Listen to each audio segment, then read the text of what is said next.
Welcome back to Talk of the Town on 99.7 and 1450 WHTC, on WHTC.com, and on the WHTC app for your smartphone. Once again, here's your host, Gary Stevens. Good morning and welcome back to Talk of the Town for this Thursday, March 7th. It is the first Thursday of the month, which means at this time we get a law enforcement update with the top elected lawman in Allegan County. He is Sheriff Frank Baker, and he joins us now via the Zoom connection. Frank, good morning and welcome back to Talk of the Town. Good morning, Gary.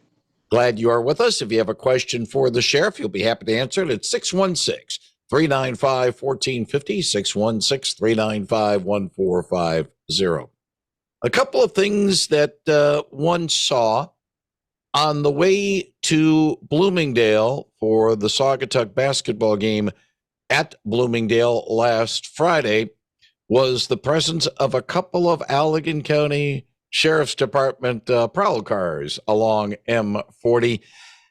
I don't want to say that's unusual because it's not. That's a pretty dangerous stretch of highway, and certainly having that surveillance is a little reassuring, I think.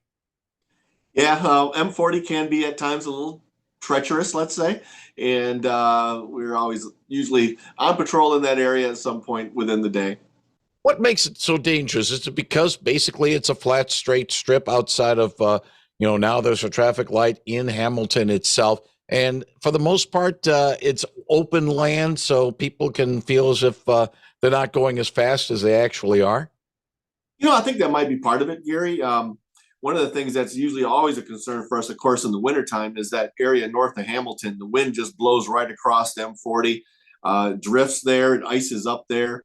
I think that, it is the main thoroughfare between Holland and Allegan County. So I think it gets traveled heavy. I think at times it's easy to become complacent. Like you say, it's a wide open area. And of course, we're always very cognizant of distracted driving. When sometimes you get an area where you think you can maybe take your eyes off the road, and some people may, at that point go to their phone, which is something that we highly discourage. And of course, they have legislation now to hopefully deter people from doing that. But I think that all factors into it.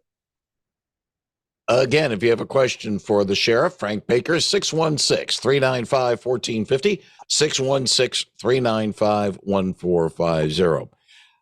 The next part of this, and then we'll talk about some things going on in the department. I wanted to sort of get your thoughts on some impressions I've had over the last month involving the Allegan County Sheriff's Department. On the way to Bloomingdale, I noticed the vehicles. And then once I got into Bloomingdale High School for the boys district championship game between Saugatuck and Delton Kellogg, there was a couple of Van Buren County deputies there, being, of course, Bloomingdale is in that jurisdiction. But it reminded me of the never forgotten game in Fenville back on the 17th of February. I was broadcasting those games on the Lakeshore's 92.7 The Van.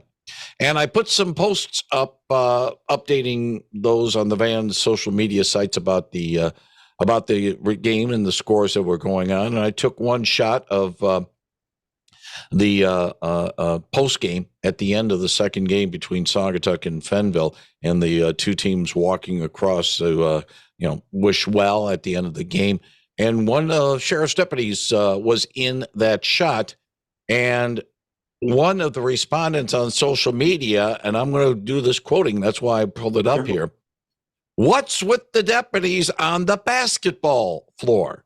So I figured I'm going to bring this up with the sheriff. What's with the deputies on the basketball floor in Fenville back on the 17th? Well, I'm not sure if it was actually on the floor. I do know that our deputies have been attending those games because, as you're aware, we do have school resource officers now in Fenville. And I know they've been kind of helping each other out with some of the larger games or games they anticipate there's going to be a little bit bigger crowd. So we got the resource officers from Hamilton and Martin and Fenville and Hopkins kind of going back and forth with each other's at each other's games, just to make sure that there's a presence there, and also to be somewhat of a deterrent if there is any kind of a problem.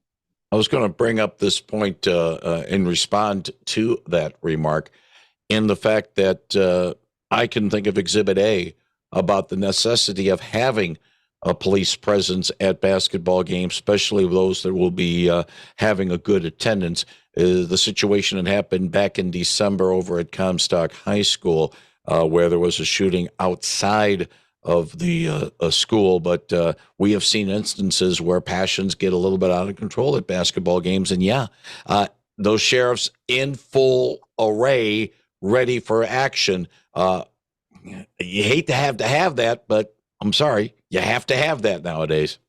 Yeah, and it's like I say, it's all part of the relationship we're building with the schools, and we what we are hoping for is people don't look at that as, okay, what is the problem? Why are they there? We hope it just becomes normal, that it's routine to see us be a part of the school system, because the school system is a huge part of our communities, as we want to be a part of the community as well. So it's really a true partnership, and we think that just by that presence there, it might alleviate somebody that might get a little too rambunctious or get a little too emotional. Might let them just calm down and enjoy the game for what it is. I'm not certain whether or not Anthony Gretsch and the people at Saugatuck might be tapping you on the shoulder.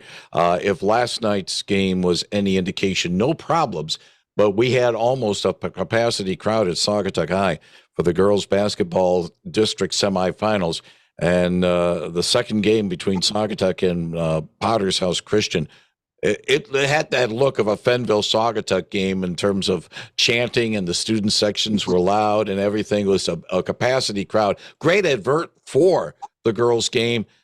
I have a funny feeling that maybe a deputy might need to be on hand. No problem to be on hand, but it's going to be a pretty good crowd, at least over 500, possibly for that Covenant Christian Saugatuck girls' game. And, it's great for the girls' game, but a little extra work for your deputies. Sure is, Gary. All right, let's get back to any questions you might have for the sheriff. He'll be happy to answer it at 616-395-1450, 616-395-1450. As we do this conversation on March the 7th, this past Monday, the annual awards ceremony took place. And tell us a little bit about some of the accolades that went to your department and to the community in whole. Yeah, Gary. We did things a little different this year. We had been doing our awards ceremony in front of the County Board of Commissioners at a county board meeting, and we started what we call a focus group, made up of deputies and different staff members to hear their ideas, see what some of the things that they could come up with, especially with a lot of our younger deputies, to see what they would like to see. And one of the things that they came up with was the idea of doing our awards at a ceremony amongst just the agency and inviting special guests. And we did that Monday night. We had a great turnout. I'd say it's probably the largest turnout we've had for any of our awards type ceremonies. There was well over 100 people there, and it was truly a great success. We had some people from the County Board of Commissioners, county administrator there, and we gave awards for various things. We kind of started out the night with the Mothers Against Drunk Driving Awards. Those are given to deputies that arrest more than 20 drunk drivers throughout the year. And we had several deputies, Louise Hempston, Hunter Coster, Matt Langloy, Dylan Kibbe, Carter Morris, and Jacob Gage, who received that award, as well as one of our Marine deputies who he didn't have 20, but he had 5, which we thought was significant for Marine Patrol because it's such a small part of the year. But we started out the evening with those awards. We also had an award for the deputy amongst us who had the greatest number of drunk driving arrests. And that deputy was Dylan Kibbe. And the thing that's kind of interesting about that is, you recall, Gary, last fall, we had a deputy that was injured while making a drunk driving arrest, and significantly injured. And he spent a considerable amount of time in the hospital and was off work for well over a month. And he had the most drunk driving arrests of anybody in the agency, and that was at 32. And if he'd been able to complete the arrest he was about to make before he was attacked, it would have been 33. So we're very honored to have Dylan and the kind of work he's doing to make our roads safer for all the motorists. We also gave a couple of life-saving awards. One of those went to Deputy Chase Rawrig. The thing that's kind of unique about that is when I started my career in 1987, a sergeant at the Michigan State Police Post in Wayland and I kind of mentored me a little bit. He worked afternoons, I worked afternoons. And as a new deputy or new police officer working in the city of Wayland, I'd stop in and visit with him. Well, last year, his wife went into cardiac arrest, and we responded. And when the deputy arrived, CPR was being given by my old friend. And as a result of the deputy arriving, he used his AED and then began CPR himself and was able to bring her back and saved her life. So we were able to invite them to be there that night, which was really a great honor. They were very touched, as were we, that she was able to be in attendance. We also gave a life-saving award to one of our corrections deputies, Deputy Gage Key. Brand new deputy, hasn't even been off of training yet.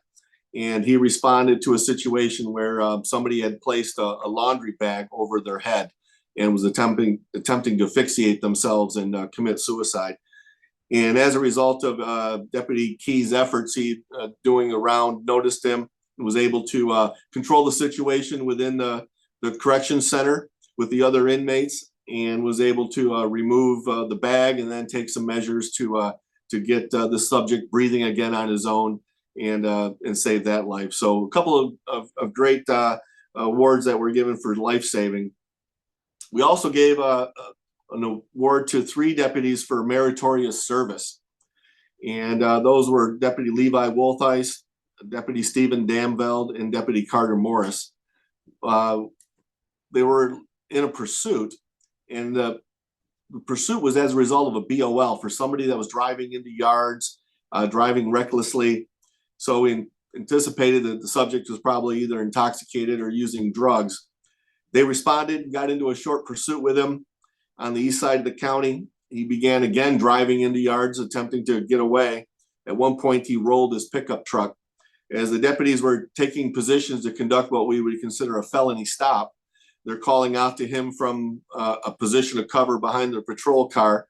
The subject then lit the truck on fire from within inside. They could see him, they thought, trying to light a cigarette. And it turns out he was not only doing that, but he was lighting the truck itself on fire. So they quickly responded and kicked the windows out, and were able to get the subject out just before the vehicle fully went up in flames. 2 of those deputies themselves were injured, had significant lacerations on their hands from getting in through the broken glass to get the subject out of the vehicle. So we're very proud of their efforts, and as a result, gave them meritorious service awards. We also had some professional excellence awards that were given out. One of those went to one of our administrative staff members, Nicole Wright. She has been in charge of our FOIA process ever since we started having body cameras. And as we know, that's a big effort to try to take care of the redaction and get those put together for people. So she was honored with that professional excellence because she took this on herself to learn how to do that and be able to, as a result of a new technology that was being used, be able to really assist us.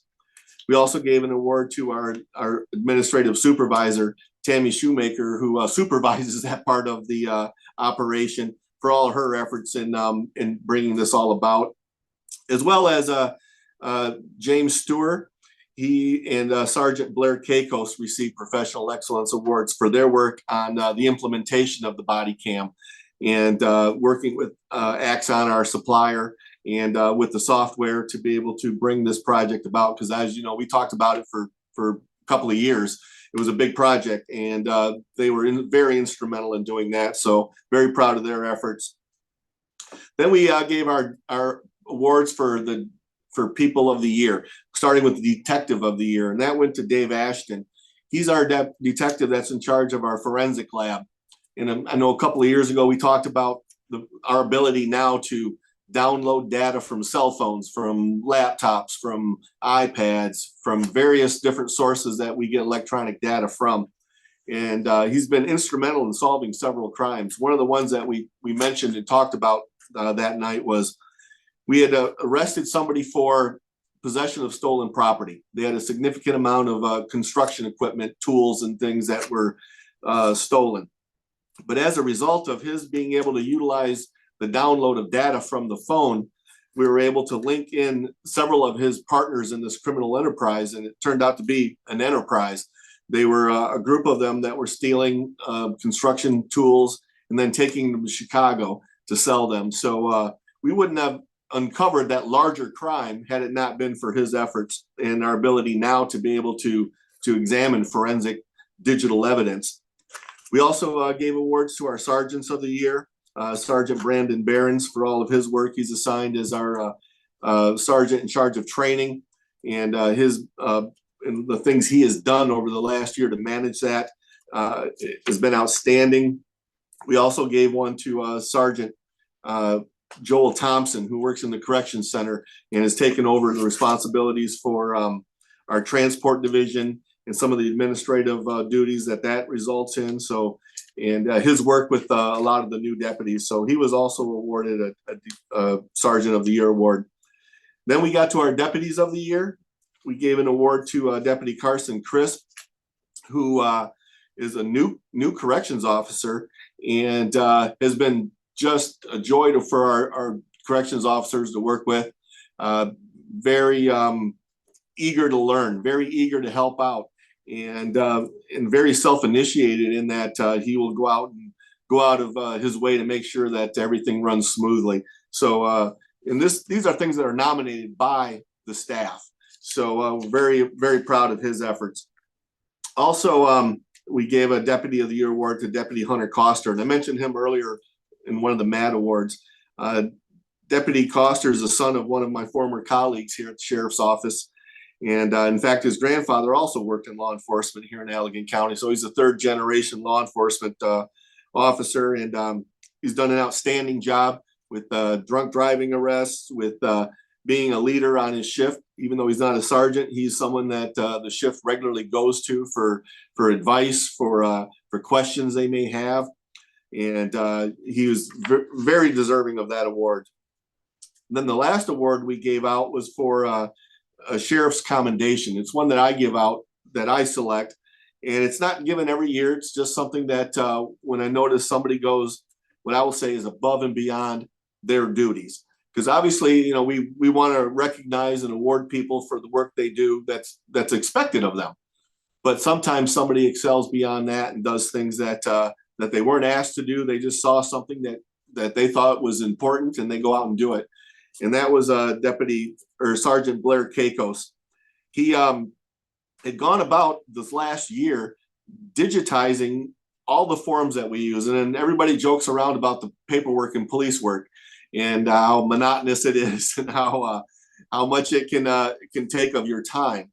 He went through and on his own learned how to, and worked with our software suppliers to figure out how to digitize our forms, that they could be filled out on our computers within the car, how they could be sent then to the various different departments within the county. And this is a project that actually began when I was a lieutenant, and I wasn't able to do it. Back then, I didn't have the technical skills to be able to do this. Working with our IS department, they quickly understood the frustration in trying to get a system that would go paperless. And Sergeant Kakos was able to take us one huge step closer to that. So I wanted to recognize him for that, because those efforts not only make the sheriff's office more efficient, but they're going to make the prosecutor's office more efficient, the courts more efficient, and overall county government. So this was something that not only benefits us, benefits all of Allegan County government. So I truly appreciate what he did in his efforts. So I wanted to recognize him for that. And those are kind of the highlights of that evening. And as we're going to kind of feature those on our Facebook page in the coming days, so that you can see a picture of those deputies and see them receiving their awards. Sheriff, I brought this up last Friday when we had Holland, Department of Public Safety Police Services, Captain Bob Bursma in the studio. And I'll bring it up with you in terms of, trying to fill vacancies, as obviously any organization, people retire, people move on. I mentioned the fact that noticed the name of Scott Mattice in a press release from the Wayland Police Department. He's now the chief there. I remember him from his days in your department as well. Talk a little bit about, also used a term, recruiting. How is it going in terms of making sure that the Allegan County Sheriff's Department has enough staffers to take care of all of its responsibilities? Going very well, Gary.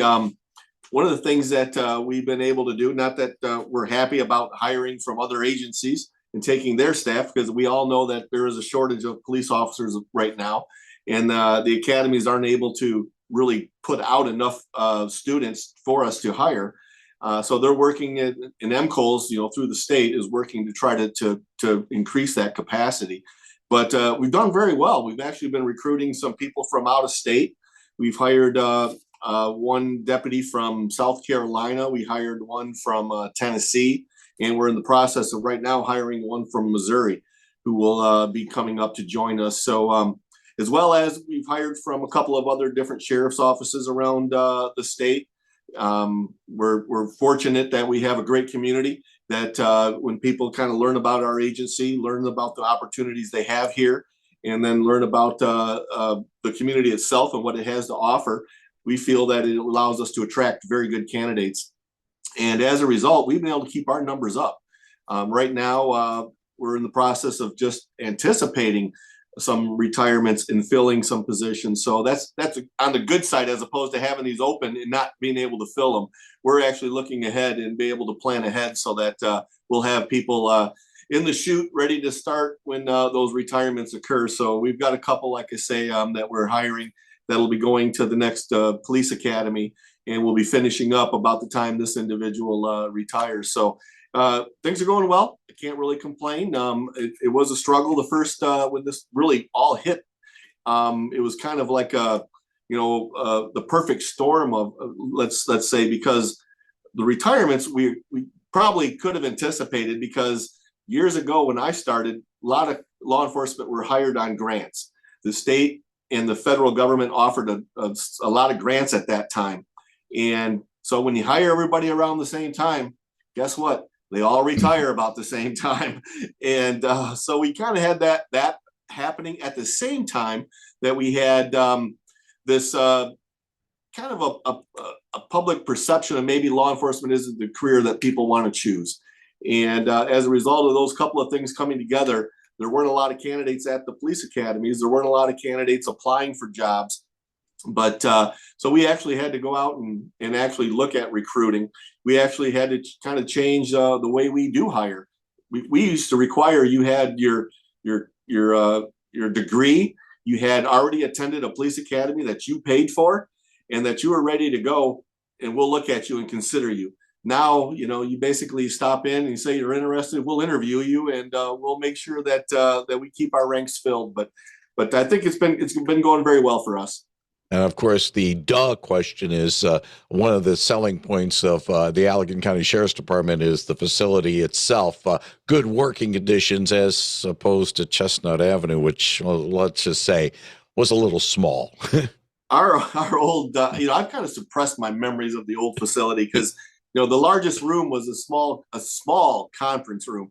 And you couldn't do anything there at all. So we had to use other people's buildings and facilities to do anything. And now, we have it here under our roof. So it's a great advantage in training and keeping staff, trained up, morale up. You have a good facility to work in.